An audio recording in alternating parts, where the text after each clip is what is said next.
ನಾನಿವತ್ತು ಬೆಳಗ್ಗೆನೆ ಎಲ್ಲಿ ಹೋಗ್ತಾ ಇದ್ದೀನಿ ಅಂದರೆ ನಮ್ಮ ಕೆಂಪೇಗೌಡ ಇಂಟರ್ನ್ಯಾಷನಲ್ ಏರ್ಪೋರ್ಟ್ಗೆ ಹೋಗ್ತೀನಿ. ನಾನಿವತ್ತು ಹೋಗ್ತಾ ಇರೋ ಡೆಸ್ಟಿನೇಷನ್ ಬಂದು ಚೆನ್ನೈ. ಫ್ಲೈಟ್ ಇದ್ದಿದ್ದು ಬ್ಯಾಂಗ್ಳೂರ್ ಟು ಚೆನ್ನೈ 5:10ಗೆ ಎಕ್ಸಾಕ್ಟ್ಲಿ.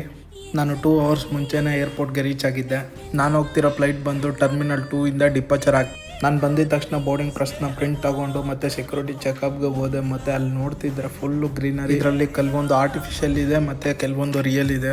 ಮಾತ್ರ ಬ್ಯೂಟಿಫುಲ್ ಆಗಿತ್ತು ಏರ್ಪೋರ್ಟ್. ಹಾಗೆ ನಾನು ನೋಡ್ಕೊಂಡು ವಾಕ್ ಮಾಡ್ಕೊಂಡು ಹೋಗ್ತಾ ಇದ್ದೆ. ನಮ್ಮದು ಗೇಟ್ ನಂಬರ್ ಬಂದು 18 ಗ್ರೌಂಡ್ ಫ್ಲೋರಲ್ಲಿ ಇರುತ್ತೆ. ಅದಕ್ಕೆ ನಾನು ಸ್ವಲ್ಪ ಜಾಸ್ತಿ ದೂರನೇ ನಡಿಬೇಕಿತ್ತು. ಹಾಗೆ ಹೋಗ್ತಾ ಇದ್ದೆ. ಹೋಗ್ತಿರ್ಬೇಕಾದ್ರೆ ನನಗೆ ಸೈಡಲ್ಲಿ ವಾಶ್ರೂಮ್ ಕಾಣಿಸ್ತು. ಟರ್ಮಿನಲ್ 2ನಲ್ಲಿ ವಾಶ್ರೂಮ್ ಹೇಗಿದೆ ಅಂತ ನೋಡೋಣ ಅಂತ ಫುಲ್ ನೀಟ್ ಅಂಡ್ ಹೈಜಿನಿಕ್ ಆಗಿ ಮೇಂಟೈನ್ ಮಾಡಿದ್ರು. ಮತ್ತೆ ನಾನು ಅದನ್ನ ನೋಡಿಕೊಂಡು ನಮ್ಮ ಬೋರ್ಡಿಂಗ್ ಪಾಯಿಂಟ್ ಹತ್ರ ನಾನು ಇಲ್ಲಿ ಬಂದು ಹಾಫ್ ಅನ್ ಅವರ್ ವೆಯ್ಟ್ ಮಾಡಾದ್ಮೇಲೆ ನಮ್ಮ ಫ್ಲೈಟ್ ಬೋರ್ಡಿಂಗ್ ಕಾಲ್ ಬಂತು.